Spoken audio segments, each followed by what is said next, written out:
دا نجیبه دا قهوه چې کومه ده که نه دا ما د ډېر لرې ځای نه راوړې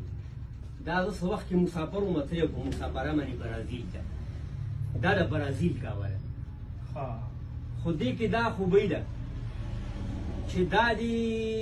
یو کپ وڅښو بس څلور وخته به مه وړي دا سره زه لیکل کوم چې دا چې یو پیله یې وڅښله څلور وخته به مه وړي چې دوه پیله یې وڅښلې اته وخته به مه وړي بالکل به دې ذهن هم موټی موټی کباب او اینې ته دا قهوه میلاویږي په 100 روپۍ کیلو یا دا خو ما د هغه ځای نه راوړې دا تقریبا چوټاکای قهوه را راکړې دونه ده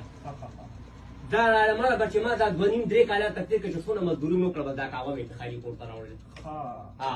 په 3.5 لکه روپۍ باندې چوټاکای راکړې 33 لک روپۍ باندې دا خو ډېره ګرانه ده نو دا دلته کې دا یو